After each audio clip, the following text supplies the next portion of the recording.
Cheers. Cheers. Jennifer Guzman. Thanks for having me. Yeah, glad to have you here, and I'm pleasure to have you on the show. Founder of Bestola Consulting. Yes. And we're going to get into your experiences, what you've been through, your journey as a founder. I think there's going to be a lot of things that the audience, which is mostly founders and entrepreneurs, can learn from. Yeah.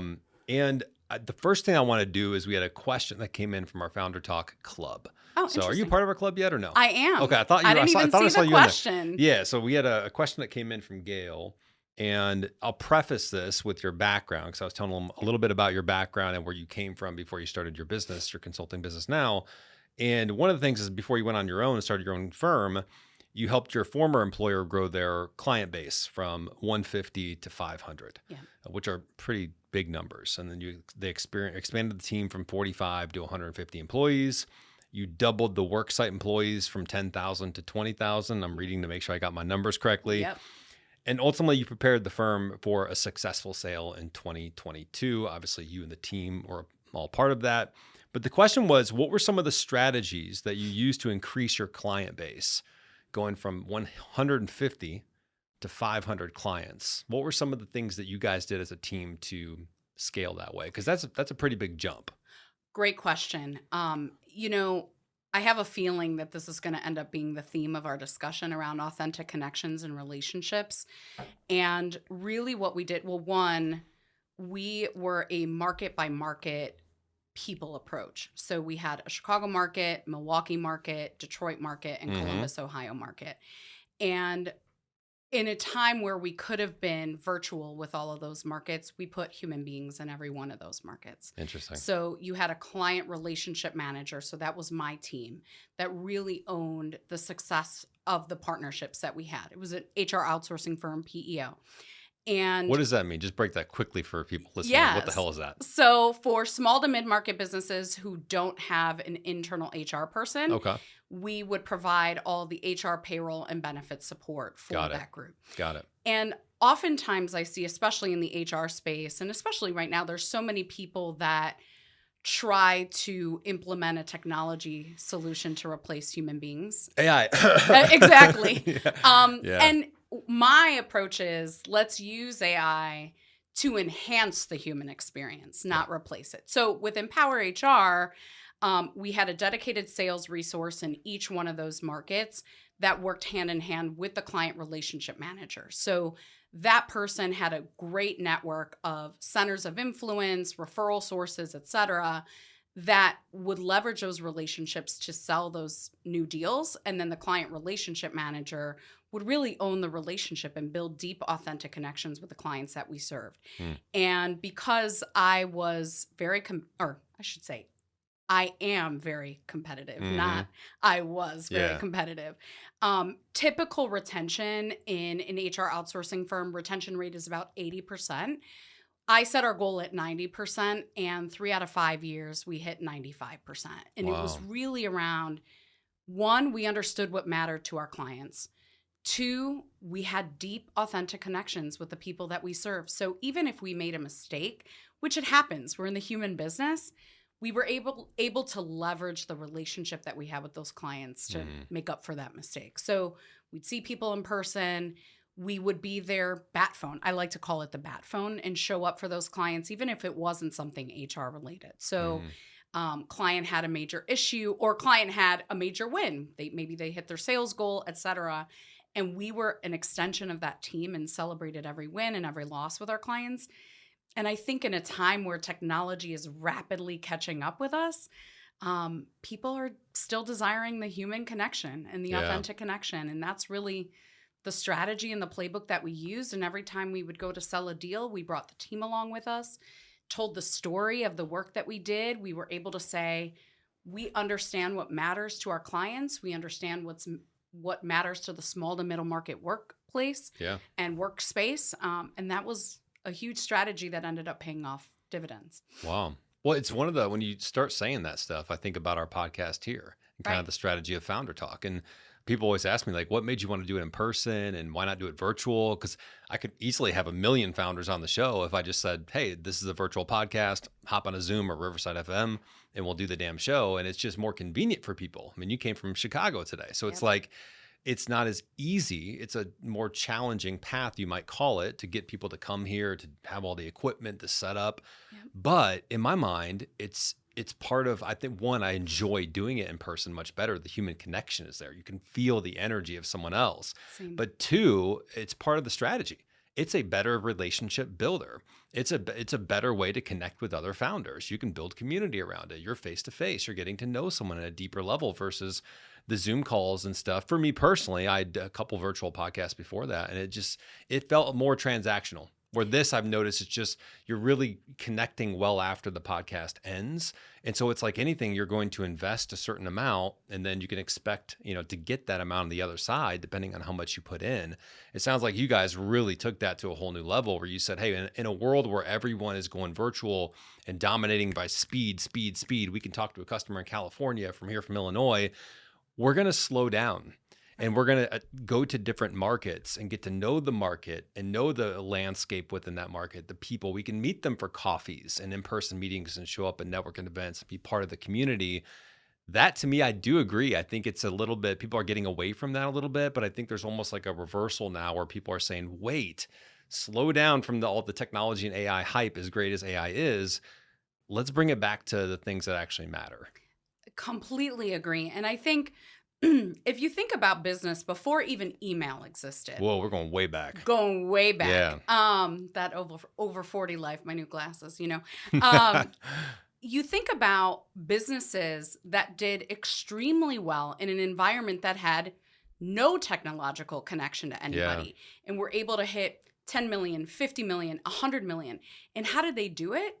By, you use the word investment and commitment to investing in relationships that mattered, knowing your customer, showing up for that customer. I can't tell you how many times, again, human experience, we've made a mistake and I've gone to sit in front of that client and said, when we make a mistake, we feel it and we know that it hurts the relationship or it hurts the trust in your employees that trust in us, and I'm going to do anything that it takes to build back that trust. And so I agree, it's an investment in the relationship. And I think if you think about service in general, are you going to give more attention to the relationship if you have a trusted relationship, if you know it's a human being, if you know that person cares about you, versus a technology platform that maybe you have an 800 number for? Yeah. Probably not. And I think a lot of that comes actually from my experience leading HR for Apt Electronics. So Apt Electronics, for those who aren't in Illinois, is a family-owned retailer that does probably close to $1 billion in revenue out of one single location. No way. That they have one location. They have probably 30 to 40% of their business is online. But my mentor, Bob Apt, who was the second generation of that business, had the philosophy of the answer is yes to any reasonable request. And so while I led HR for that business, I learned the value of relationships. I learned the value of falling on the sword when you make a mistake and doing it right. I learned the value of not arguing with a customer over $50. You could, I probably shouldn't even say this. I was going to say you could walk into Apt and say, I saw this thing on Amazon for $100. Yeah. Can you knock $10 off for me? Of course they will, because they'd rather invest in a long-term customer in that relationship than making it a transaction. Yeah. So you use that word, and what we did at Empower also was we sought to make interactions versus transactions with people. There it is. Yep. Speaking of that, one important thing that I've been thinking a lot about is just what type of business are you? And what's the one big problem that you solve for other companies? But I think about this because I see a lot of AI stuff, and we use AI every day. I mean, literally, I think you're kind of crazy if you're not using AI every day, every week. Like, it solves a million problems. It's here. It's not going anywhere. And you got to get on that train or you're going to be lost. But on the flip side, from a marketing standpoint, we do marketing strategy, training, coaching. I see things like there's this new AI software tool and there's this new this and they're automate this. And in one token, I'm like, at a quick glance, I'm like, man, should we start doing stuff like that? And then I go, no, because that's not the type of business we are. Right. We are more of the human connection. We're going to show you how to do something like this, to build relationships around a podcast, to build a community, to create emotional client attracting short form videos, to really do things that, yes, we'll show you how to leverage AI in that process. But knowing who we are as a company and at our core keeps me grounded to say, that's awesome. And we may use that at some point, but that's not us. Exactly. And that sounds like that's kind of what you guys found out at some point, whether it was intentionally or unintentionally, is you said, our identity is going to be that we are the people that show up in person, that when they take a hit, we feel the hit, that we meet them where they're at. And we have, real emotional human connection relationships with our clients. It's almost like that seems kind of obvious, but it's really a strategic shift. Not every company does that. It's a strategic shift, and the talent pool right now, many don't know how to build those relationships. Yeah. Because they grew up in a generation of having a smartphone. Yeah. Or being behind a laptop screen. And so it's going to take us some time to invest in developing folks, because you're not learning that in school. Yeah. And some people have it inherently and some people don't. That's a good point. And so making investments into teaching your talent pool how to speak to a customer is part of the problem that Bestola is trying to solve. So Bestola happened organically. So we sold the business in 22. Yeah. Did you have a stake in the company, a little equity? I did. Nice. Good for you. So it was very nice. I was a partner, and really, even for those who didn't have the title of partner or didn't have a stake, everyone treated the organization like it was their own. Yeah. And we treated every customer, whether it was 5 employees or 500 employees, with the same TLC and respect and care. And so I think that goes such a long way as well. But we sold the business in 22. We were purchased by a way larger competitor. And of course, like a lot of those deals go, they were like, you're going to love it here. We're going to just really help you with your technology issues and allow you to really focus on relationships. Was not the case at all. And so what happened? I'm curious. It was a very transactional culture. And it was to the point where they were measuring the amount of mouse clicks that an employee, right? Whoa.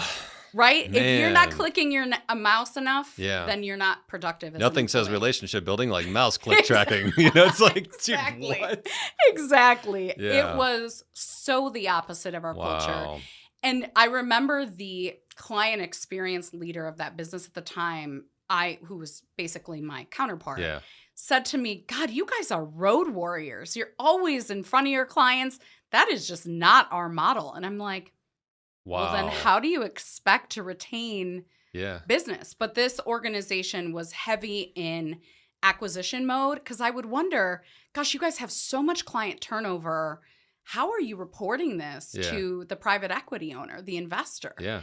And I realized that they were acquiring at such a fast clip that they didn't really see what was going out the back door, because they would acquire so many worksite employees that it balanced out whatever was exiting. So did you get to see how that played out? Did you guys get to see the impact on the customers, revenue, retention, or were you out by the time you saw the impact? Because it's an interesting case study, right? It's like you guys were dead set on the customer experience, in-person relationship, slowing down to speed up. And they were like, cut costs. Why are we doing this? Track the clicks, transactional. And so I'm curious if there's a end result. Yeah. I saw the beginnings of it. At this point, 3.5 years later, they've almost completely destroyed the entire book of business. Wow. 500 clients, probably down to 100, maybe. 120 employees of ours, probably down to maybe 20 left over. My gosh. And completely decimated the business. Jeez. Which, to be honest, emotionally was really hard for me for a period of time, to see how hard we worked, and personally how much I sacrificed into building that book of business. To see it just lit on fire was awful. Early on, we would talk to other groups that had been acquired by this company, and I started to see some of the signs, and they'd be like, oh yeah, we had 80% client turnover, or we had 60% employee turnover. So I knew it was coming. So I started to see it happening. And the hard part is going back to those relationships is my client book trusted me. And so I had to say to them, don't worry, we're not going anywhere. Everything's going to be fine. And then after a period of time, I started to say to our internal team, we've got to tell our clients the truth. And I started telling our clients the Mm. truth and started helping them find other solutions Wow. because I knew over time they weren't going to get the same level of service. And I could not, in good conscience, continue to tell them that they were and to sell them a bill of goods that just wasn't true. Did they So, not want you guys spending the time that you were spending? Like, how did it impact the client yeah, they relationship? didn't. Yeah. They didn't want us out in front of our clients. They wanted us just being transactional, Yeah. handling any client issues that were coming in the house. Yeah. And that was just not our model at all. And so if I had been this group, originally they said, hey, we're going to let you guys continue to operate. We won't fully integrate you into our systems. That would have been the smart investment to me because we would have continued to grow. Yeah. And totally reneged on that. Wow. On that promise or that commitment. That's too bad. And I think that's where it goes back to. And usually people that have been through this experience, they learn this, but I've not been through that experience. But I've heard from interviewing founders, talking to founders, the core alignment, the core values alignment. Completely. Making sure it's like, hey, yes, there's a good business case here. We could grow. We could do this. We have the same technology or whatever it is. But what are our core values, and does it line up with the company that's buying it? And that company may not care. They might not be like, I don't care. This seems like a great opportunity. We're going to do it. Right. But that seems to be where you have a lot of the friction. And so from there, was that what inspired you to go start your own consulting firm then? Yeah. So this is how it kind of went down. And interestingly enough, all of us partners had a 5-year agreement with the new company. And all of us were gone. Wow, that's a pretty long agreement. A year. Wow. I would say within or just around a year point. So Jared Gibson, who's been on your podcast, was one of the folks that also got off the bus. And so this is how it went down. I owned client experience and employee experience. And our employee experience area of the business was basically our customer service center that helped the worksite employees, so the employees of the clients that we served, on all of their questions, whether it was payroll related, benefit related, et cetera.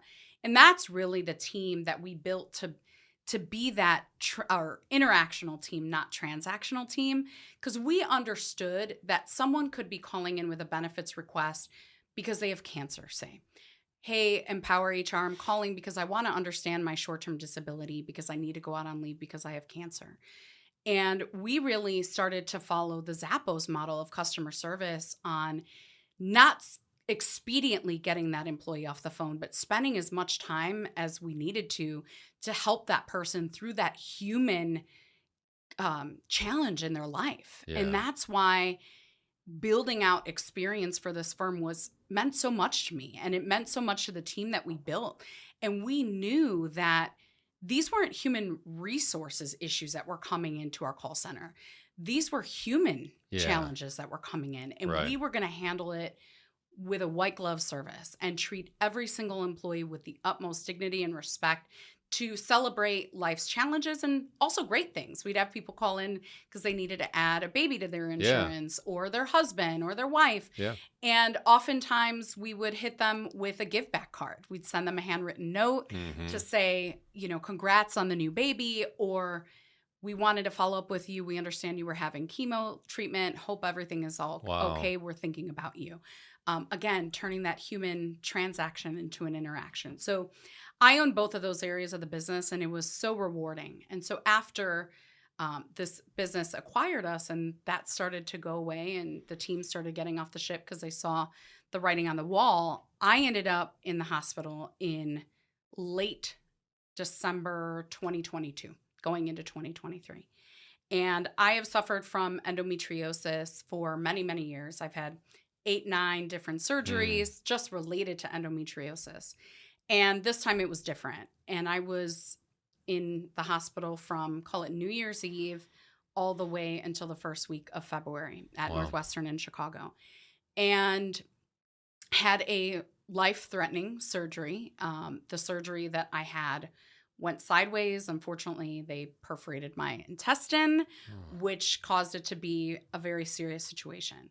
And while I was in the hospital, Jared Gibson came to visit me, brought cookies. Unfortunately, I couldn't eat them at the time. But I remember him sitting on the bench and looking at me. And he said, if you come back to this business after what you just went through, I will never speak to you again.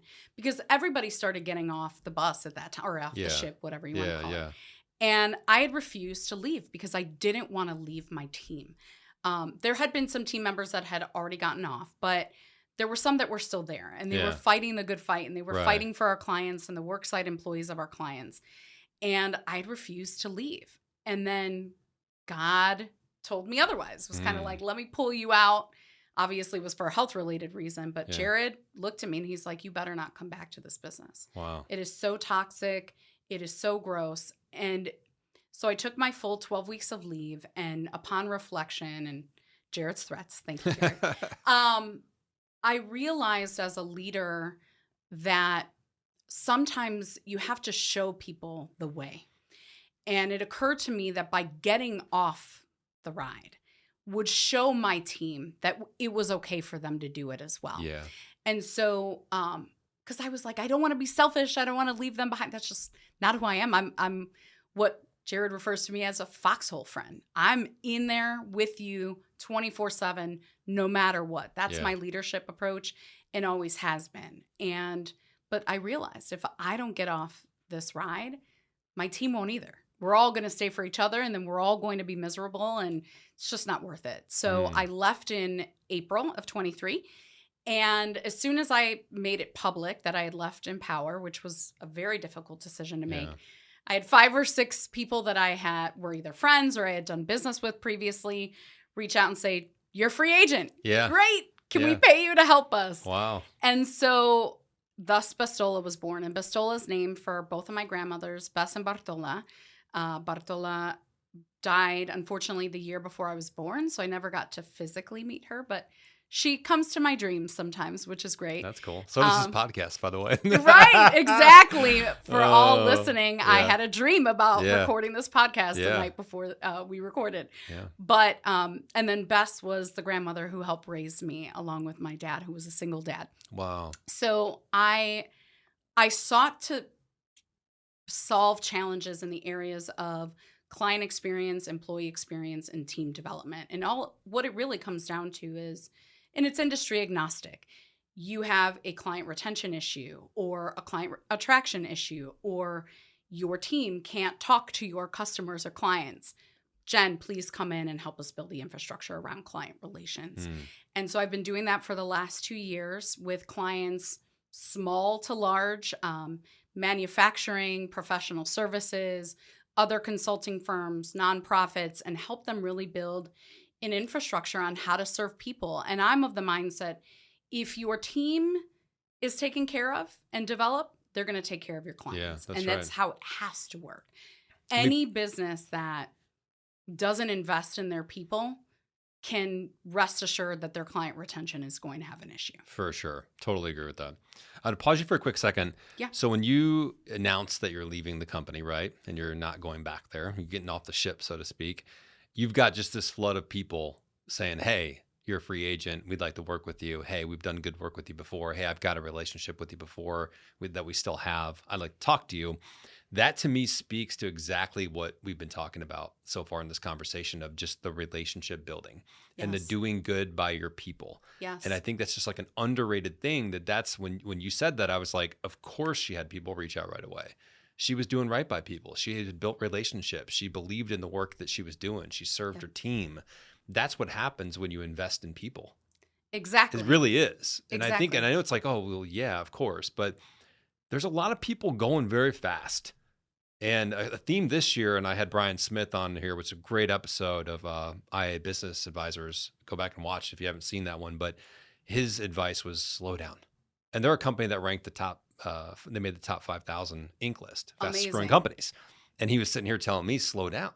And I'm like, and it just made me think about things like you have all these interactions and people around you. What are you doing with it? Right. You know, it's always like, oh, go get the next one. Go get the next one. And that's what that company that came in and did sounds like. They were like, the next. And it's like, yeah, but now you've got a leaky bucket and you've got no relationships. And people don't raise their hand and say, I've worked with you before. I know who you are, Jennifer. Like, I trust that you would be a good person to get the job done. Right.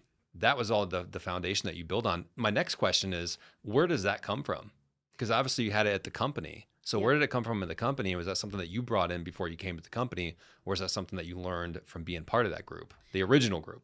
It was twofold. One, it was our culture to really build authentic connections. So our purpose was delivering what matters through relentless accountability and authentic connections, and relentless accountability to results and building good relationships. I like that. And it was what I brought with me. It's been my whole career has been built upon relationships and trust. And a friend of mine and former colleague, Aaron, would always say it's your say-do ratio. Are you saying more than you're doing, or are you doing more than you're saying? And I think people overcomplicate relationships. Yeah. It's really just showing up for people. Yeah. And just doing what you said you're going to do. Yeah. And if you don't, apologizing. I think people get so worked up and conflict avoided or avoidant over nothing. And it's kind of just saying, hey, I made a mistake. I'm so sorry. Here's how I'm going to fix it. And building trust with people. But it's not as inherent for other people as I thought it was. And so definitely my challenge in terms of my style of leadership is I've always been very direct, and some people like that and respond to that, and some people don't. And so over time, I've had to really learn other leadership tools that would help me build that trust with the internal team to teach them the way. And it's kind of funny because going back to the technology piece, I can't tell you how many times somebody in the team would say, Jen, I don't know what to do with this client. I've emailed them 10 times and they haven't responded. And I just respond with, did you call them? And they're like, well, no. And I'm like, great. Pick up the phone and call them. Yeah. And so most people think that that's common sense, and it should be. But if you have a young team member who's never had any work experience, where are they going to learn that? Yeah. And so I think, especially in a transactional environment or a fast-paced customer service environment, if you're at 5 or more email exchanges or Slack exchanges or text exchanges with the person that you're serving, stop. Yeah. Pick up the phone, call them, because you're wasting their time. You're not just wasting your time, you are wasting their time. And time, as you know, is money. And so Bestola Consulting and Collective really seeks to bring humanity back to business. And honestly, for me, it's making founders feel less alone, because being a founder is incredibly scary. It's lonely. Jared and I talked the other day. I'm like, it's ugly. It's almost like a toxic relationship sometimes. You're like, oh, God, I love my new boyfriend. And then you're like, God, I hate my new boyfriend. You son of a yeah, I know. You asshole. I You know. totally pissed me. It's a roller coaster. It really is. Especially the first few years, yeah. Yes. But always there's challenges at different levels too. So it's like, even if you get past the first few years where tougher for a certain reason, you get to the next few years where you're trying to grow to a different level, and that's tough on its own. So Yes. Yeah. And so I have gotten to a point in my career, I'm 43. I started in HR actually at 15 years old for a corporate law firm here in Chicago called 15. Civic. 15. I was a summer intern. Jeez. I thought I was such a badass. My grandma took me to New York and Company to buy me a suit. Yeah. And I was going downtown on the Brown Line to 1 North Dearborn. So that was at the time the Bank One building. It's now the Chase building. So how I got in there was my grandfather, who was a World War II veteran, worked at the post office, retired well before I was born, and then was home for 3 weeks and was like, I can't do retirement, and went and got a job at Sidley Austin, which I think is probably number 3 largest law firm in the city and in the country. And he got a job there as a runner and was helping when we had interoffice mail. You had like the yellow envelope with the to, the from, and he built such great relationships for 18 years that he was there. He retired 3 weeks before, or he left Sidley Austin 3 weeks before he passed away from cancer. And I was 15 years old. And at his funeral, the managing partner said to me, your grandfather thought the world of you. I was the only grandchild in a Jewish grandparent household. So I was the apple of their eye. And he said, Bill Conlon said at the time, we'd love to have you come work in our summer program. And I'm Wow. like, well, I'm only 15. And he's like, get a work permit from your Yeah. high school. Oh, yeah, that's right. You did need one. Yeah. Yep. Yeah. And we'll take care of you. And the rest was history. And Wow. so I started in human resources and really just learning human interaction. And so I've been doing this for 28 years. So Wow. I worked every summer throughout high school, and then I was there part-time throughout my undergrad at DePaul. And then went out to Los Angeles and did the startup thing. Hmm. I built an HR department from scratch in my early 20s for Wow. a startup called Helio. It was a wireless cell phone company before iPhone launched. It was the first MySpace mobile phone, YouTube mobile phone. Wow. Super cool, and talk about fast pace. Yeah. And so I say all this to say my whole career has been built upon relationships and trust. And I've gone to work with several other people that I've worked with in the past just based on building relationships. And Hmm. so I'm like, if I can build a business around teaching people to just build really solid relationships so that they can have growth or a great lifestyle business or an exit, then let's do it. It's all my years of experience combined. Yeah. And by the way, it brings me a lot of joy. That's it, right? I think that element's got to be there. If you Totally. enjoy what you're doing, it makes a big, and it shows Yes. big time, Yes.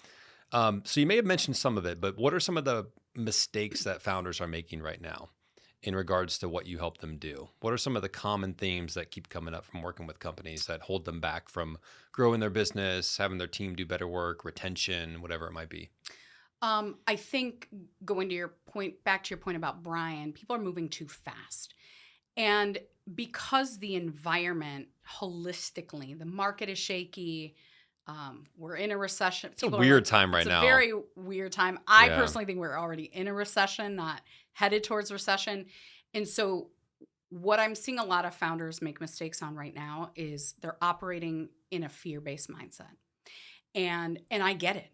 There is fear around sustaining their business, not just growing their business.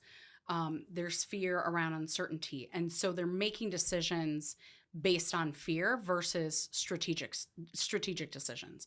So oftentimes that includes hiring too fast, hiring the wrong people, hiring people to solve what is a system problem. Interesting. A lot of times people grow very quickly and don't build that infrastructure to support the growth. And so they get to 100 customers or clients or 200, and then they have to go backwards.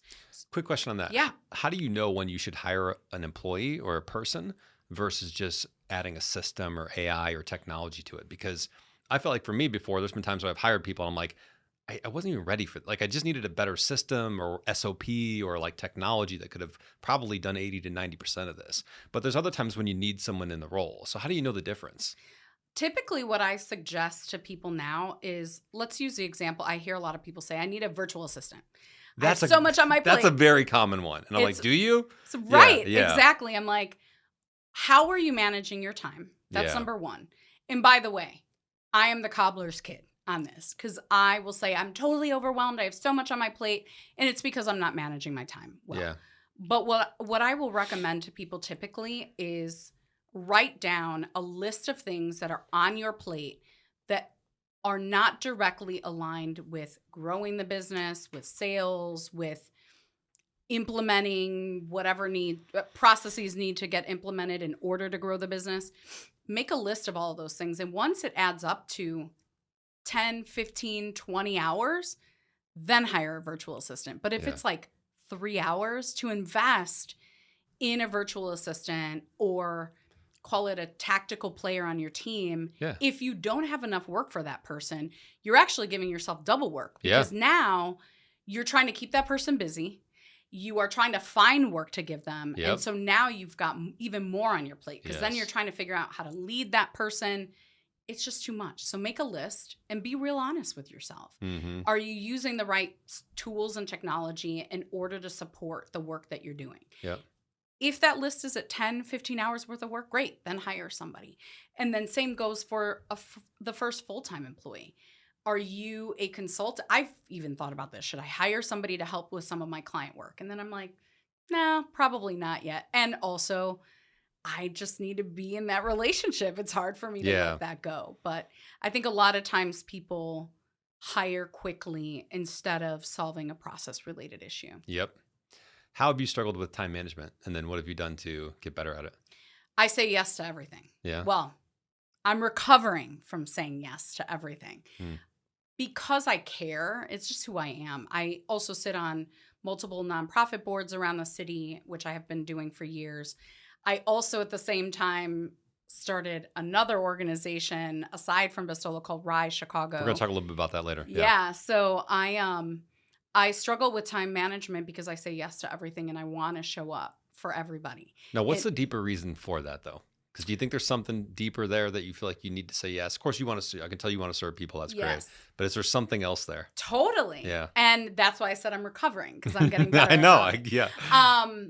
It's the need to be accepted or loved or not rejected. All of that comes. This is not a professional thing. Yeah. It's a personal thing. Totally. And we all have an element of that too. Yeah. It's comes from that insecurity of, gosh, if I say no to this person, professionally or personally, it could be a family member, it could be a friend, it could be a client. If I say no, are they going to reject me? And so once you start, I invest a lot of time on my mental health and my personal development. Once you start realizing that that's not the case, it becomes a lot easier to say no, or not right now, or I can't do it this way, but what I can do is, because I'm also the mindset from a client standpoint, you don't like to tell your clients no. But if you give them context behind the reasoning, it's usually fine. And again, if you've invested in that front end on the relationship, it makes it a lot easier. Well, how did you justify saying no, though? Going from yes, yes, yes, yes to now I'm comfortable saying no. There had to be some type of change in philosophy or mindset or something. It's not comfortable, actually. It's very uncomfortable. And it's having to sit with the discomfort.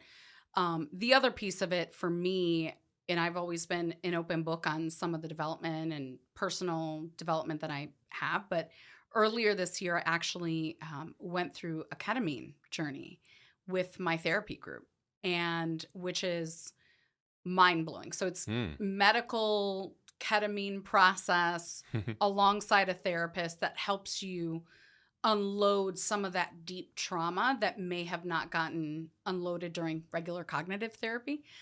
This could probably be a whole nother podcast on this. Yeah. But once I started shedding some of those layers personally and realizing who I am at my core, knowing who I am at my core, and being confident in that, it got a lot easier for me to it got a lot easier for me to implement better boundaries and actually respect my own boundaries. So it all comes down to self-worth and awareness. Yeah. And I also this year stopped tying my worth to achievement. And that's a big one. I also know that if I had enough good water in the bucket with my relationships, that if I spilled a little out, it would be recoverable. The achievement one's big, especially for entrepreneurs and founders. Yes. You guys know this, you're listening right now. We tie a lot of our identity into our accomplishments in our business. And when our business takes a hit or something changes or we lose someone or whatever might happen, it's hard not to take that personally. It is. And has there been something that you kind of went back on to say, okay, it's not my achievements, then what is it? Where am I getting my self-worth from? Ooh, that is such a good question. And honestly, I'll give my take, but I'm curious to hear from you. It's I realized that life is short. And I think the more I spend time on building who I am as a person, the less I need to achieve. And what I mean by that is earlier this fall, with my executive coach, who's been my executive coach for about 6 years or so, Julie Miller. Shout out, Julie. Let's get her on the show. Yes, you should have, but she can't come live unless she drives to Michigan. Okay. But she does come to Illinois sometimes, so maybe. She and I did a Wheel of Life exercise about 5 years ago. And what it is it's basically a pie chart, and it's broken out into different categories. It's broken out into professional development, career, finances, personal life, intimate relationships, family, spiritual, etc. And we did a refresh earlier this fall. against the one that I had done 5 years ago. And I realized that once again, it looked almost exactly the same. Professional was at an 8, 9, 10 high, right? Yeah. So you score it 1 through 10. Yeah. And my personal was embarrassingly low, 3 or below on a lot of these. I'm still not married, looking for Mr. Wonderful. I'm still not a mother, which is my number one priority, is to be a mom. And so when that mirror got shine in my face, I took it really hard. And I was like, gosh, I've been focused so much on achievement again that my personal life is suffering. I shouldn't say suffering. I have a great personal life, social life, friends, travel, family, etc. But in those personal priorities that matter so much to me, they still are not at the forefront for me. Yeah. And so the only way to get out of that is you got to kick your own ass and be really painfully self-aware around it or of it. And so it's a practice and becoming a discipline and saying, if I don't do this, this doesn't make me any less of a person. So it's really, you got to get the spider webs out of your own head. And it's a lot of work. It is. And I think it is, it's a constant muscle that you're working, right? Yes. To stay in that state for sure. Do you know Clay Stelzer? No. Okay. He's a CEO, runs his own company. I don't want to butcher the name, but he's been on the show. I'll actually send you the episode. I think it's a good episode. So he does a lot of work with CEOs and founders and executive teams. And a lot of it is rooted in this stuff that we're talking about here, the self-worth, the self-esteem, the working with others, the conflict. It's all of that stuff. Yeah. And one good point that he brought up was, he was like, if you look at a little kid, like let's say there was just a 5-year-old kid here, I think we would all look at that kid and go, well, why is that kid worth anything, right? Where does that self-worth come? And we would say, he's a kid. It's fine. He doesn't need to achieve or do anything. He's worthy of love because he's a kid. Every kid should be loved. But then as adults, we somehow lose that. And we somehow think, well, where does my self-worth come? Well, it's got to be, maybe it's relationships, maybe it's the achievement, maybe it's just that you just are you. Right. And that's enough. Right. And when he broke that down, I was like, that's so true. We stop kind of seeing people through that lens and ourselves through that lens. We start thinking, well, I'm this age and I should have this and I've got to have this accomplished. And we all go through that. And it's like, but also at the same time, we're just that same kid that now is older and we still deserve the same love. Right. And so I think that's a really powerful thing to kind of hold on to. And yeah, I think for me, and I think the other thing that's helped me too, because it is hard to, especially on social media in my early years, I wanted to say yes to everyone.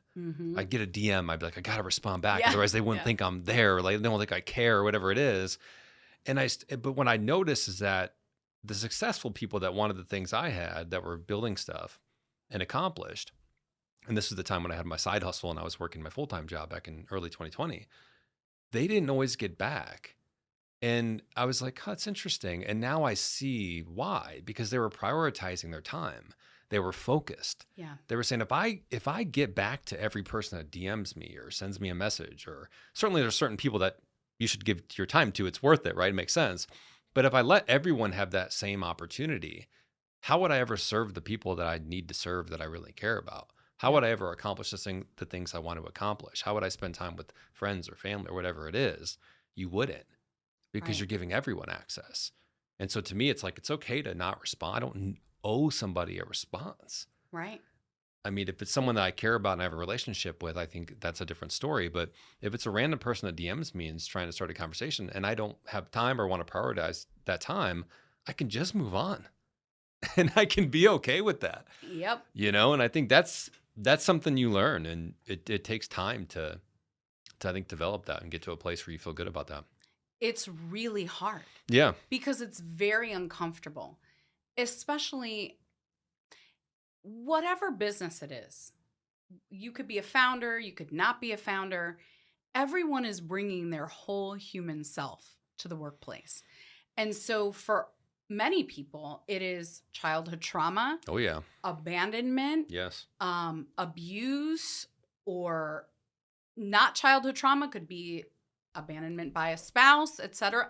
All of those things in the snap of a finger can change the trajectory of someone's approach to how they see their self-worth, their achievement, their professional life, etc. All of those things happening in a split second, positive or negative, shape who you are and how you show up. And so I think most people don't take that into account. When that little boy that's 5 years old, if he's told at 5 years old that he's shit, when he's 30, he's going to think he's shit from that one moment. Yeah. And so that's what we're dealing with in business, in politics, and leadership, is someone's whole self and their whole life story that came before that. And if you have the time and patience for yourself first, and you start to work on that and work that muscle and really understand, am I projecting my past onto this moment?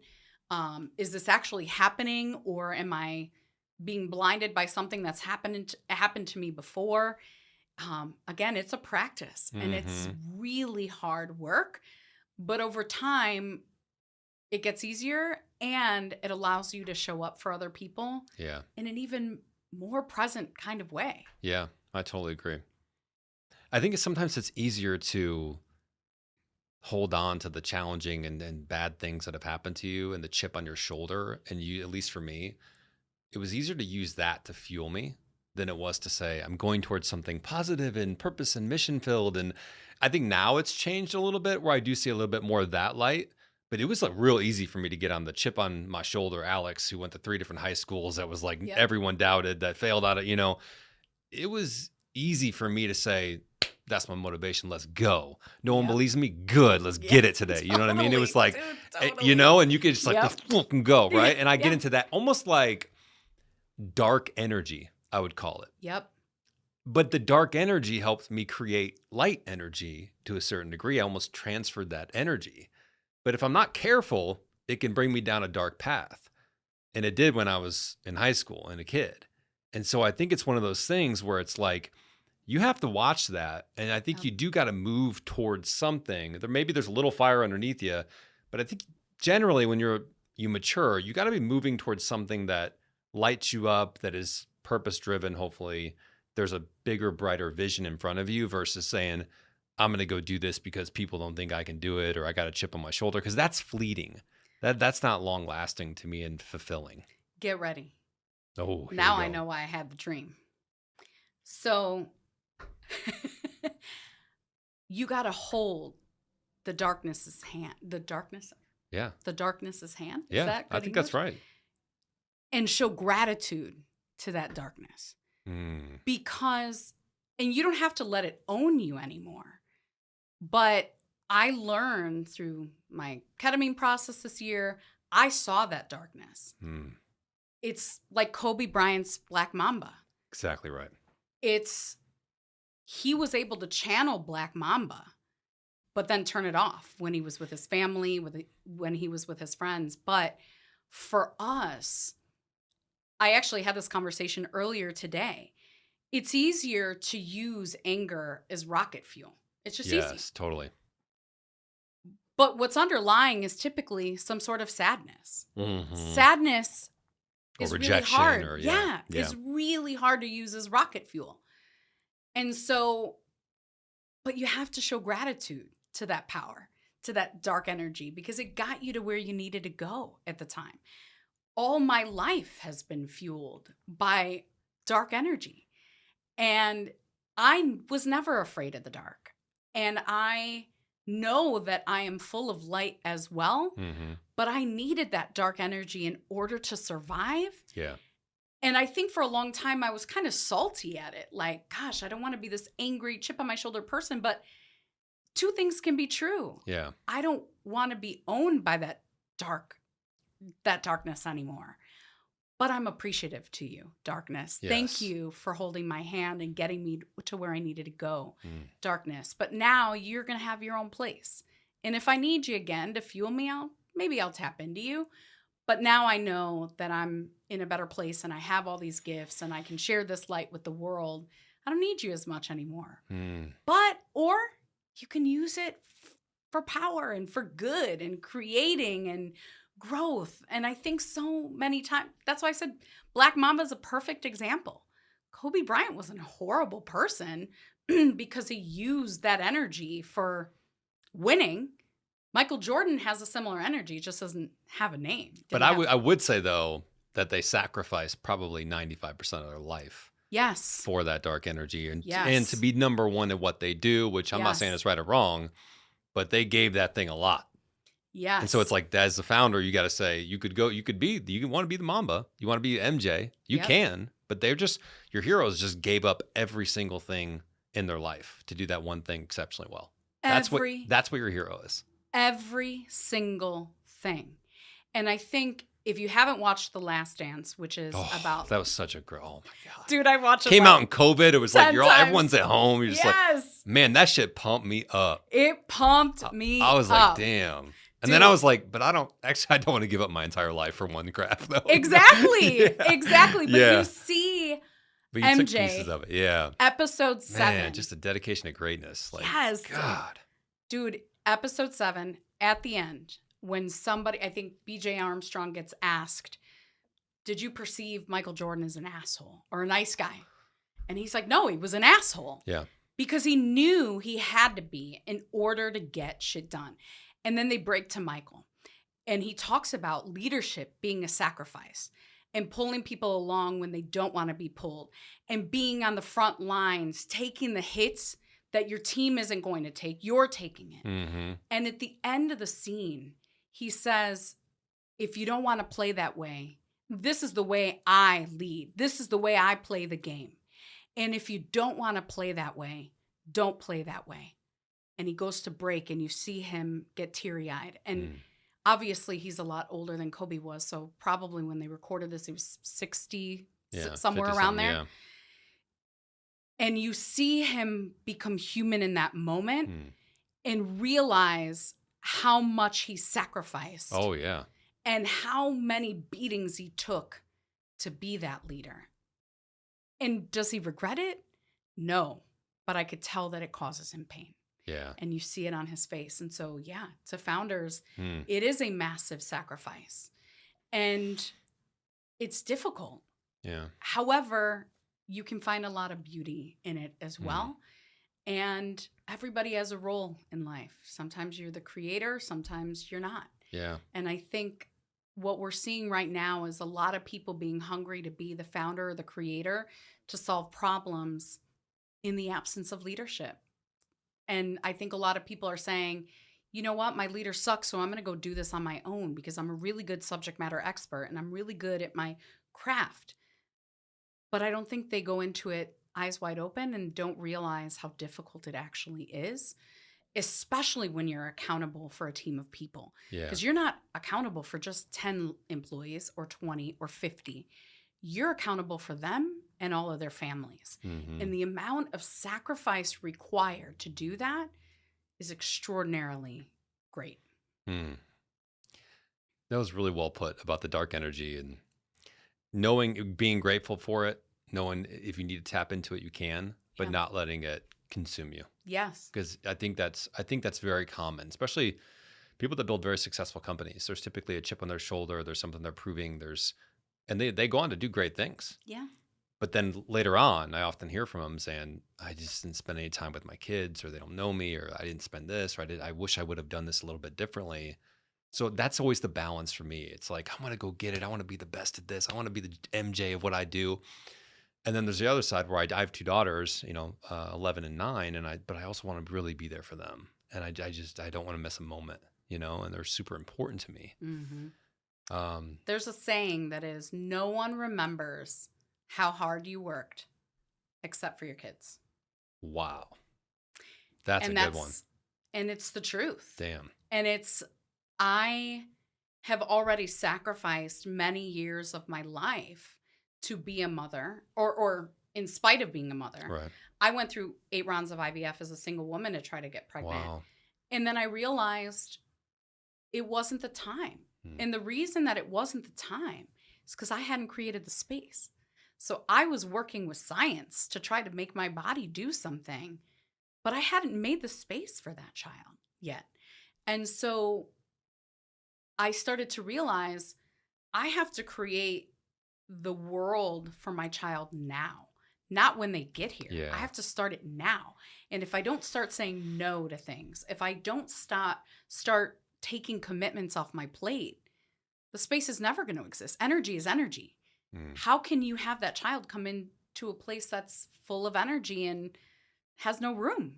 Yeah. It's not possible. And so that's my priority right now, which shapes how I show up in the work that I do with the people that I work with. And I'm never going to regret that ever. Yeah, And I'm that's how I glad am that too. I came to that realization. Yeah. Because I don't want to get to 80 years old and say, gosh, look at all the things I accomplished Yeah, and who still be gives a single shit? and have no grandkids. Yeah, and Who gives a cares? shit? You know? Right. There's a certain point where like money's nice to have and you don't want to be broke and paycheck to paycheck sucks. I've lived that in the past. Yep. But at a certain point, it's like, all right, you've got some money, you can afford things, you can go on the vacation, you can take care of your people. Beyond that, it's kind of like, you know, is having that much more like really that if you got to give up your entire life? Depends on the person.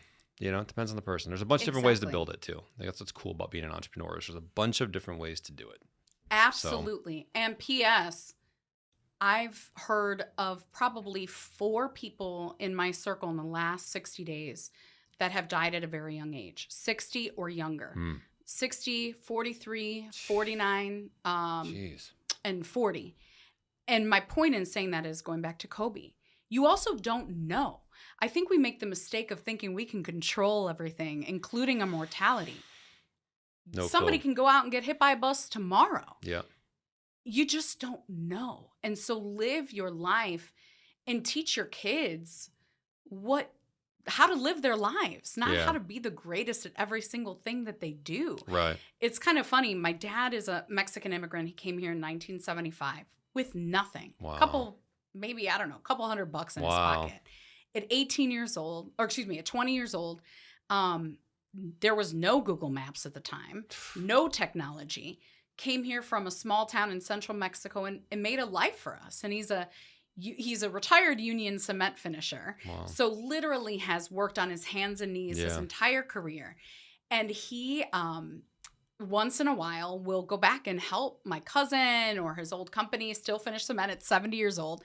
And then he'll look at me and be like, gosh, why do you work so hard? Why are you always on the road all the time? Sit down. And I'm like, dude, you are literally failing at retirement and talking to me. Yeah. But you know what he said to me? And it checked me. And he said this, it was probably about a year ago that this combo happened. And he said, I did all this so that you wouldn't have to. And now you're doing the same thing I'm doing. Jen, live your life, have fun, stop freaking out about money. Money comes and goes. And so my dad ended up moving in with me about 5 years ago after he almost passed away from COVID. And so there's some advantages to that, right? Like he cuts my fruit and cooks well. Yeah, there you go. And I get to have these kind of life conversations with him. That's cool. Now there's some disadvantages too, because, you know, whatever, we won't get into that. Yeah. But it's helpful to hear that from him, to be like, Jen, life isn't all about work. Yeah. And I think the culture, we spend a lot of time in Mexico now because he's retired. He spends more time there than me, but I try to go down 3 weeks or a month at a time. And the culture in Mexico is you start working very early in the day, but then everybody stops around 2, 3 o'clock. Really? The family all sits at a table and has a meal, almuerzo, every single day. So you start, you're working, you stop, you're sitting around a communal table, you're having conversations, you're arguing, you're sharing stories, you're laughing every single day. And what I realized was, gosh, we don't do that here. No. We don't make the time to do that. And so going back to my earlier point about the workforce not being able to have conversations with customers and clients, because they're not having conversations with their own families. That's so true. Because we're moving so fast. Slow down, people. Slow down, everybody. Appreciate the things you have and build the relationships. I want to quickly touch on Rise Chicago. Yeah. Can you tell us a little bit about what that is and why you're so passionate about it and what's going on with Chicago? Oh, my gosh. Because I'm just seeing teen riots in the street and I'm like, they're teen takeovers and stuff. I'm like, what? Lack of leadership Tell me about it. Creates chaos, folks. Yeah. 2 years ago, I was having a conversation with some VC folks in the city, and we were disheartened by the election of Mayor Brandon Johnson. And This guy's like the all-time worst mayor ever, the right? all-time worst mayor. I mean, I don't even know him, but just everything I hear, I'm like, no one likes this guy. No. Why? Because people think the mayor of Chicago is a policy ideology role. Mayor of Chicago is an operating role. Yeah. 80% of your job is operating an $18 billion budget. And so if you have no business skills, business acumen, budget skills, real life leadership development, you cannot run an that's $18 a billion. big responsibility to drop in front of your plate. Exactly. Yeah. It's one thing to be able to win an election. It's another thing to be able to actually do the job. And so when is he out? How much more does he have? February 27. Okay. And so that's why we started Rise Chicago 2 years ago. Is there a new candidate that's like going to win, you think? There's a couple people. My personal preference would be Susana Mendoza. But I would say there's probably going to be 10 to 15 candidates again. Yeah. Because everybody thinks that they can do this job. Yeah. And so coming from a talent background and operating background, I can tell you, this job is extraordinarily difficult. And you see it in New York as well. Mamdani just got elected. Yeah. Do you think that this guy with almost no work experience can run an $118 billion budget? Yeah, it sounds off to me. Sounds very. But everything's going to be free, so we're all good. Right, exactly. No, that you and I are going to pay for, basically. Exactly. So in Chicago, 2 years ago, I was having this discussion with some folks, and I'm of the mindset that we don't admire problems. And I felt that I was on X still, I think it was Twitter still at the time, and I still say Twitter. Yeah, everyone does. Right. I was pretty vocal about my dissatisfaction with leadership, and I started to say, gosh, we're broken at the national level. Or no, excuse me, we're broken at the local level because we're broken at the national level. And then I'm like, wait, no. It's the other way around. The foundation is broken at the local level. And that's why we don't have any really good, solid leaders who then grow into national level roles. This is not. That's a good point. It became a realization that this is not a political issue. This is a leadership issue. Totally. We are not developing the right leaders to then grow into national level roles. And so if you think about like a company, right? You would bring people in, develop them, give them opportunities to lead, give them more opportunities. Yeah. Exactly. And we don't have that right now. And so we started Rise Chicago. It's a 501c4, so it's a social welfare organization really focused on civic education and awareness and engagement in the city of Chicago. Our very first go at an election was helping Eileen O'Neill Burke get elected Cook County State's Attorney. Thank God she's been in the office for 1 year and has made a ton of positive impact and changes because she's actually prosecuting people for breaking the law. Wow, imagine that. That's a novel idea. Weird. Doing your job. I saw the guy lit this poor girl on fire on the subway. And it turned out he'd been convicted so many other times for battery, for this, for assault, and I'm like, why is this guy even still out there? 79 times he had been arrested, 13 times convicted. The Cook County State's Attorney, the prosecutor, begged the judge to retain him, to detain him.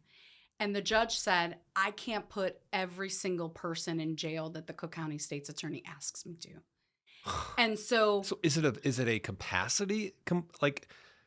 Are they blaming it on capacity, or is there something else going on? Not to go too far down this rabbit hole, but it's like this guy literally, if you don't know, he was on the CTA, on the train, the public trans, the blue line, and poured gasoline on this girl, lit her on fire. I think she actually survived, right? She's survived, but she's been in the hospital. Right. So terrible. And then you just read, and it just pisses you off. That you read this guy shouldn't even be on the street, like a known convicted felon. I mean, a huge rap sheet, as you mentioned, bigger than I even thought. Right. And he's still just sitting there out in public. Because we're saying, well, he has mental health issues. That's okay. I don't give a shit. How about that? Exactly. It's one thing to have mental health issues. It's another thing to allow people to be on the street that have a track record of violent offenses. And so I actually put out a tweet after this happened, and I said, if Judge, I think her name is Teresa Molina, something like that. I said, if Judge Molina doesn't think that he should be detained, then she should take these people home with her. Yeah. If you feel sorry for criminal, exactly. Yeah. bring them to your home and let them stay with you. So 2 years ago, we started this organization. I was on the steering committee or board, and we were thinking about hiring an executive director. And then we helped Eileen get elected, and I got a taste of it. I enjoyed it because we ran a sales process, which was we understood what mattered to people. We found the right candidate that could deliver results on what mattered to people, and then we presented people with her. So we'd host roundtables and fundraisers, lunches, etc., and had people meet and greet with Eileen and give Eileen an opportunity to tell people what she stood for and what her policies were going to be. And thankfully, she won that election, and she's been a year on the job. And then we also recruited a school board candidate. So the Chicago Board of Education had their very first elected school board go into effect this year. And so the first election ever was last fall. And so we started doing this work, and I said to our board, I'm like, you know what? I can be the executive director. We don't need to hire anybody. Wow. Because at the time it was, okay, Jen can solve everything. And so, boy. Sure, I can do that. Yeah. Don't do two things at one time. Like, was I on glue? How come nobody told me that this was a mistake? Yeah. Actually, probably somebody did. And I probably was like, no, I could do it. I could do everything. Blah, blah, blah. And so we had some great success. We started a Substack and started educating people on basic things. Because what I started to realize was the average voter in Chicago doesn't even know what an alderman does or who their alderman is. Right. Doesn't know the basics of the finances, the budget, how the city of Chicago operates. And I realized that's why we don't get people out to vote. So our last mayoral election in February 23, and then the runoff was April of 23, we had a 36% voter turnout, which is abysmal and egregious. And that's how Brandon got elected. Jeez. And so we said, let's make it our mission to connect people to the outcomes so that they will show up on our next election. There you go. So fast forward. Same thing in business, right? It really is. Like, there's so many transferable things. Yeah. Yes. Yeah. And in the absence of leadership, people will fall for anything and anyone. Yeah. And Mamdani, exactly. That he spoke to people well and had a great social media strategy. Is he going to be able to execute? Absolutely not. And some people could say, well, he's not even in the job yet. Give him some grace. Look at the Brandon Johnson scenario. Yeah. Everybody was like, all right, let's give the guy a chance. And look at us now. Yeah. And so. Well, it's like, when did we ever, nobody got promoted or just gave $1 billion company for not doing anything. You had to work for it. You had to demonstrate your capabilities and your leadership and the fact that you could take something like this on. Exactly. And all of a sudden, and now it's like, hey, you got a smile and you got some good ideas, and that's enough. People don't care what you've done. Exactly. And so we're going to keep seeing a lot of this. And so what I would implore people to do is do your research on these candidates. By the way, I have been screaming from the rooftops, we don't work for them. They work for us. Yeah. We literally pay their salaries. Yep. And so when people are on the campaign trail, ask for a meeting. Or for people in the city of Chicago, go and sit with your alderman, or anywhere in Illinois. Go sit with your Cook County commissioner. Go sit with your state representative. Know who your people are and hold them accountable. You are their boss, or you are the board of directors. Yeah. And I think sometimes people are like, oh gosh, elected officials, they're a celebrity, they're untouchable. And I'm like, no, they are on your payroll. So go and ask questions, hold them accountable. Call your alderman. So the city budget hasn't been passed for this year yet. And Brandon Johnson came out the gates with his proposal for a head tax. Did you hear about the head tax? No, but how many times can we tax more people? For employers. Bankrupt everyone. It's like. For employers, 100 employees or more, a $21 per head tax on a monthly basis. Jeez. Taxing billionaires for their fair share. Tell me how many groups that are 100 employees or more are billionaire people. Right. Seldom. Right. If any. Yeah. So my point is that we need people to get engaged. And I think, look, politics on a national level is off the rails as well. Yeah. And it's because where you can there's a saying, all politics is local. you can get involved on a local level, and over time, compound effect, it will start to impact the national level. Yeah. But until we fix the stuff that's happening in our county, on our block, in our local school council, in our public safety councils, CAPS meetings, which are police beat meetings with the police department and community residents, until people make an investment into those relationships, we're going to continue to see this, and people are going to fall for the social media politician because it's cool and it's flashy. But Jen, you know what they got to do to get involved in that stuff? They got to slow down and actually invest in relationships and things that matter. You're so right. Yep. It's like people are they're just, I don't have time to do that. I don't want to look into this. I don't look into that. And we get people that are not qualified to be in there. Because they promise something or they look the part or whatever it is. And a lot of it's just common sense. Like, can we just have let's meet in the middle. I see your side. I see where you're coming from. Yep. I think we can come together on this. It just became so way over here, not locking up a guy because he has mental health, even though he's done terrible things and it will continue to do terrible things, or it's completely on the other side where there should be nothing and we should just let it's just, the answers are in the middle, I think. They're always in the middle. It's just, let's come together. Let's look at both sides. Let's figure out what's the right thing to do. Yes. And we also got to understand that this is a country that we have to get back to what are our core values as a country. We got to get back to who is America? What do we stand for? Yep. Because I think the Mondami one, I get it. There's affordability issues. That's a reality. Yes. We need to address that. Healthcare, we need to address that. Yes. And we need good leadership. Yes. And we're not getting that, right? But it's also, this isn't the country where everything was free. It was the country where you come here and you have an opportunity to make something. But everyone had an opportunity to make something. Right. And we helped where we needed to. We came together. And so I just think a lot of it comes back to just like a company would. What do we believe in? What are we doing here? Yeah. How are we all on the same page? And what are we working toward the greater good? And let's not forget where we came from, but let's also remember we're trying to get better than where we came from too. And I, Alex Sheridan, will be running for president.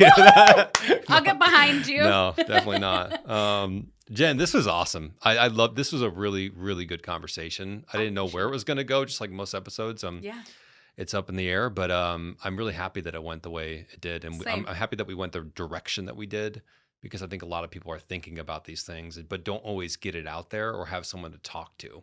It's true. One of the things you mentioned about founders going through it and sometimes it being a little bit lonely, I hope that this podcast and this community we're building, the Founder Talk movement, that it does give people a space to say, I'm not going through it alone. And I went through that too. And I see that the world that way too. And I've went through that challenge too, or had that win too. And that's part of the mission that we're on to build this. So I appreciate you being a part of it. It's an amazing mission. I appreciate you having me on. This has been a great chat. I'm glad I had the dream the night before. I know. You know, it came to fruition and there was a message in it. Yeah. Where can people go to find you, connect with you, learn more about you, and maybe who's a good customer for you too, in case someone's listening? Sure. LinkedIn, as always, is a good place to find me. Instagram, if you like Instagram, Bestola Collective. And that's more grabbing other like-minded businesses, and amplifying those businesses. Oftentimes they're women-owned as well. On X, if you want to see any political discourse, on Twitter, let's get into it. At Jenny Guz, but it's spelled OOZ instead of UZ. An ideal customer is really industry agnostic. Anyone who is in growth mode or is experiencing any sort of trouble with employee or client retention is someone I want to talk to. And even if it doesn't work out, let's just have a conversation. I'm happy to give you my thoughts. That's so much of building those relationships, is just not seeking out the deal, just seeking to provide value. Yeah. And even if it doesn't work out in the moment, if you help that person out, I guarantee you later on, they'll come back around to you and say, either I need your help, can I hire you? Or I've got somebody, because you've built that trust. So free consulting is the way to go a lot of times. Love it. But set boundaries on your time. That's right. Yeah. Not hours and hours and hours. Yeah. Right. Thanks for coming on the show. Thank you. Appreciate it.